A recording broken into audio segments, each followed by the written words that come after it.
Salut à tous, c'est BizBiz. Alors aujourd'hui l'épisode 444 du Zap Image. Comme d'habitude, je vous mets des images de foot d'actualité ou des images anciennes. On en parle un peu et c'est parti. On va commencer et parler de la Coupe de France. Et on va parler de la deuxième affiche de la Coupe de France qui se déroulait hier à Caen.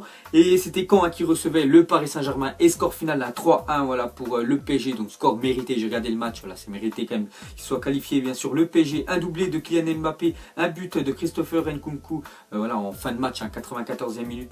Un but de Joe Mondé, donc c'est un joueur voilà, de Caen bien sûr, juste avant la mi-temps, donc c'est une frappe contrée d'Adrien Rabiot, donc voilà, belle qualification du PSG qui va encore jouer une finale de Coupe nationale, et on sait qu'ils sont habitués et qu'ils font que de gagner, on va parler juste après.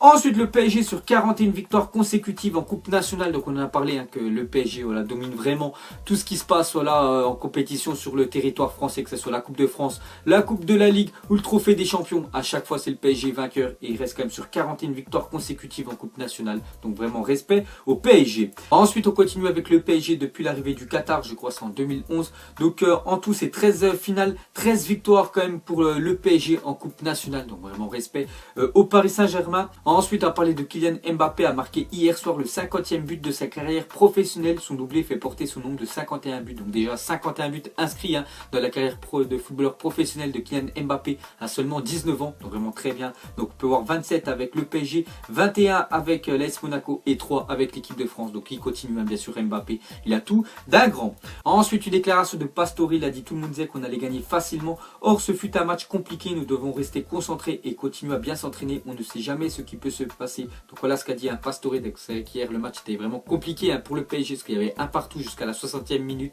Puis après voilà, ils ont réussi à inscrire ce deuxième but de Kylian Mbappé qui les a un petit peu délivrés. Donc voilà, hier un match compliqué pour le PSG, mais il y a quand même la qualif au bout. Ensuite officiel, regardez l'affiche de la finale de la Coupe de France. Donc cette année ça sera les Herbiers, donc une équipe de National 1 qui joue en plus le maintien en National 1 contre le PSG, un champion cette année voilà, du championnat de France 2017-2018. Donc c'est vraiment le petit poussé contre l'ogre parisien. Donc budget du PSG 540 millions d'euros, budget des Herbiers 1,7 million d'euros. Le budget de Paris est 318 fois supérieur à celui des Herbiers qui affrontera en finale de la Coupe de France le 8 mai prochain. Donc voilà les gars, la différence bien sûr de budget entre les deux équipes. Ensuite regardez le parcours des Herbiers en Coupe de France, donc déjà 9 tours pour arriver en finale. Donc on peut voir qu'ils n'ont jamais rencontré une équipe de Ligue 1, mais bon voilà les gars, ils ont peut-être eu de la chance, mais c'est ça les gars, la Coupe de France, il y a la magie bien sûr qui rentre dedans. Donc on peut voir toutes les équipes qu'ils ont éliminées pour maintenant affronter bien sûr le PSG en finale. Ensuite les Herbiers en Coupe de France, un parcours très lucratif. Donc déjà le budget du club des Herbiers c'est on va dire de 2 millions d'euros, et les gains quand même cette année le finaliste, donc même s'ils perdent ils toucheront quand même 1,5 million d'euros, et s'ils gagnent voilà, ce serait vraiment un exploit, ils toucheraient plus de 2 millions d'euros voilà, de primes on peut dire les Herbiers, et là pour cette qualifiée ils ont touché plus de 1,5 million d'euros pour être passés en finale. Ensuite les gars, on clôture cette page Coupe de France et on va partir en Angleterre. On va parler déjà de Manchester United hier qui jouait un match avancé, et on voit qu'ils sont imposés 2-0 à Bournemouth. Donc Manchester United prend provisoirement 4 points d'avance sur Liverpool. Donc toujours Manchester United dans la deuxième et Liverpool troisième. Ensuite on va continuer avec Paul Pogba parce que hier Adidas lui ont fabriqué des crampons exprès voilà, pour lui. Parce que regardez les crampons magnifiques de Paul Pogba, on peut voir derrière ces crampons, c'est marqué PP bien sûr. Paul Pogba voilà, tout gris, moi je les trouve vraiment magnifiques. Donc voilà les crampons avec lesquels a joué Pogba hier. Ensuite on va parler de Thomas Tuchel annoncé sur le banc du PSG la saison prochaine. Donc normalement ça devrait être officiel dans les semaines qui vont arriver. Donc ciblerait Julian Welg et Raphaël Guerreiro en vue de cet été selon Bild. Donc lui c'est deux anciens voilà, joueur qu'il a entraîné bien sûr quand il entraînait au Borussia Dortmund. Donc Guerreiro, ancien joueur bien sûr de Lorient, je me souviens, c'est un défenseur gauche portugais. Et Welgel, c'est plus un milieu défensif. On sait qu'au PSG il cherche un numéro 6. Donc voilà, peut-être deux prochaines recrues du PSG. Ensuite, les Corinthians disposent d'un nouveau sponsor qui ne s'affiche uniquement au contact de la transpiration des joueurs. Donc en fait, on peut voir que le maillot, les gars, donc il y a un sponsor en dessous. Et il faut qu'il transpire les joueurs, il faut qu'il mouille le maillot, on peut dire, pour que le sponsor s'affiche. Donc voilà les gars. Les maillots des Corinthians. Ensuite, la Première Ligue annonce l'introduction d'un nouveau trophée individuel récompensant le joueur comptant le plus de passes décisives à l'issue de la saison. Donc normalement, on sait qu'il y a toujours, bien sûr, celui qui gagne le trophée du meilleur buteur de la saison. Et en Première Ligue, dès cette année, les gars, il y aura le trophée de celui qui a fait le plus de passes D. Et actuellement, bien sûr, on peut voir fort c'est Kevin De Bruyne avec le nombre de 15. Ensuite on continue avec la première ligue et on peut voir que Tottenham a concédé 7 pénaltys, toutes compétitions confondues cette saison. 4 l'ont été sur une faute de Serge Aurier, donc l'ancien joueur du Paris Saint-Germain. Donc on voit que là-bas il avait fait des bons débuts à Serge Aurier depuis, c'est plus trop la folie quand même pour Serge Aurier. Il a déjà fait 4 pénaltys contre voilà, Tottenham. Donc voilà ce qui se passe en Angleterre avec Aurier. Ensuite une déclaration d'Antonio Conte, l'entraîneur de Chelsea, par rapport à Manchester City. Il a dit City peut dominer le championnat encore longtemps. C'est un club qui peut continuer à gagner non seulement en Angleterre mais aussi à se battre pour la Ligue des Champions. Donc c'est vrai, quand on voit la facilité qu'ils ont eu cette année de remporter la Première Ligue, je pense qu'ils peuvent la gagner pendant quelques années consécutivement. Et bien sûr Manchester City, surtout l'effectif qu'ils ont, tant qu'ils mettront de l'argent voilà, sur le marché des transferts, acheter les meilleurs joueurs de la planète, ils seront toujours la meilleure équipe bien sûr d'Angleterre ces années-là. Donc voilà ce qu'a dit Antonio Conte sur City. Ensuite à parler du Barça qui veut fixer une nouvelle clause libératoire à 250 millions pour Samuel Umtiti sur le journal Mundo Deportivo. Donc Umtiti, je crois actuellement il a une clause libératoire vers les 60 millions d'euros. Donc on peut voir que sa clause pourrait quintupler, voilà, x5 quand même, pour arriver à plus de 250 millions d'euros. Comme ça on peut dire qu'aucun club bien sûr pourrait s'attacher les services à Umtiti, parce qu'on sait que Manchester United mais aussi Manchester City est intéressé par son profil. Et on peut voir que selon le journal Sport, donc ça chauffe entre le Barça et Clément Lenglet, donc défenseur du FC Séville, Clément Lenglet, donc qui est pas trop connu en France parce qu'il joue voilà, en Espagne, mais vraiment très bon. On l'a vu en Ligue des Champions face à Manchester United ou même en Liga, il est vraiment énorme Clément Lenglet. Donc on peut voir que lui pourrait partir au Barça cet été. Ensuite, depuis leur arrivée en 2011, le Qatar a investi près de 1,5 milliard d'euros dans le PSG, selon le journal L'Équipe. Voilà une info les gars sur le Paris Saint-Germain. Donc depuis, on va dire l'année 2011, ça fait quasiment 7 ans. Donc déjà le Qatar a investi plus de 1,5 milliard d'euros. Donc déjà pour décrocher, on va dire quasiment tous les titres bien sûr sur le territoire français. Mais ce qui leur manque bien sûr, ce qu'ils veulent eux, c'est la Ligue des Champions. Ensuite, ces joueurs que Chelsea n'aurait jamais dû laisser partir. Donc on peut voir Cuadrado, Kevin De Bruyne, Mohamed Salah et Romelu Lukaku. Donc tous ces joueurs-là ont passé par Chelsea, mais le problème c'est que c'était un échec pour ces joueurs-là à Chelsea, et depuis dans leur nouveau club ça a beaucoup mieux.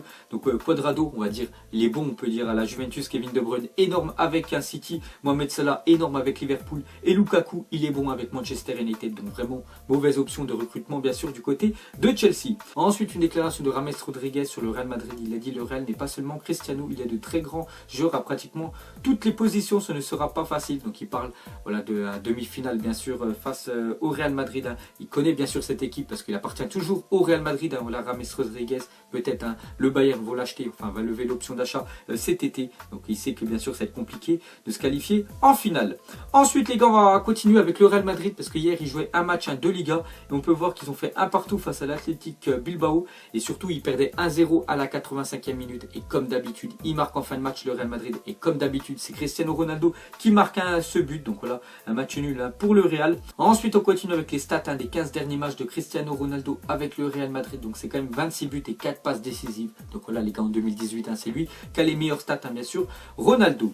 Alors ensuite officiel, la Liga annonce que le Classico FC Barcelone Real Madrid aura lieu le dimanche 6 mai à 20h45. Donc voilà l'horaire et la date voilà, du Classico le 6 mai. Donc ça sera un dimanche, tant mieux. En plus ce sera 20h45. Voilà, c'est toujours mieux que l'année dernière. Je me souviens, le Classico était à 13h. C'est pas super. Et au match, allez, n'oubliez pas quand même que le Barça s'est imposé 3-0 à Madrid. Ensuite les gars, jetez un petit coup d'œil au classement de cette Liga avec le match nul bien sûr du Real Madrid. Donc toujours premier Barça 83 points. Atlético deuxième avec 71 points qui joue ce soir. On va parler juste après. Troisième Real et quatrième Valence.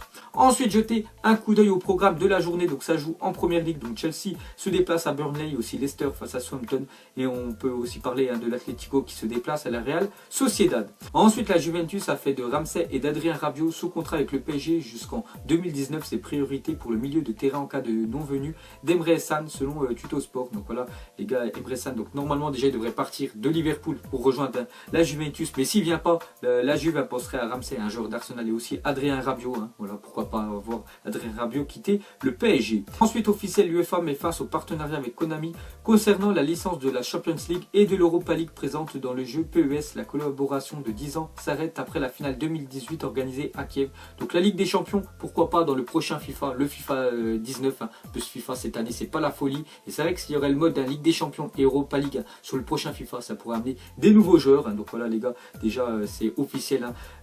Konami, on peut dire un PES bien sûr, et la Ligue des Champions, c'est fini. fini. Ensuite, regardez le compte à rebours de la Coupe du Monde. Aujourd'hui, c'est J-57. Hein, ça s'approche bien sûr la Coupe du Monde et vivement. Et on peut voir que Cafu, donc c'est un défenseur brésilien, est le seul joueur à avoir disputé 3 finales, donc 94, 98 et 2002. Donc sur ces 3 finales-là, je crois qu'on en a gagné 2, puisqu'en 94, je crois, le Brésil s'est imposé au tir au but contre l'Italie. En 1998, il a disputé la finale. Il a perdu bien sûr face à l'équipe de France et en 2002, ils l'ont gagné bien sûr le Brésil face à l'Allemagne. Ensuite, une déclaration de M'Vila, ancien joueur de Rennes. Il a dit: si l'OM est un club qui fait rêver, la seule chose que je peux dire, c'est que c'est un très grand club, mon père, et l'un de mes fils sont des supporters. Si tout ne dépendait que d'eux, je signerais à l'OM dès demain et ils seraient mes plus grands fans. Donc voilà ce qu'a dit M'Vila. Donc en gros, il dit qu'il aimerait bien signer à Marseille. Hein. Donc actuellement, il est à Saint-Etienne. Donc pourquoi pas voir M'Vila à l'OM l'été prochain. Ensuite, Zidane a déclaré ne pas avoir besoin d'un nouveau gardien de but cet été. Donc déjà cet hiver, hein, on sait que le Real Madrid était intéressé par le gardien Arrizabalaga. Donc c'est un jeune gardien de l'Athletic Bilbao. Mais vu qu'il avait augmenté l'Athletic Bilbao cet hiver, donc ils avaient augmenté sa clause libératoire. Donc après, le Real avait calé l'affaire. Et on peut voir que maintenant, il ne cherche plus de nouveau gardien. Et il compterait avec Keylor Navas pour les prochaines saisons.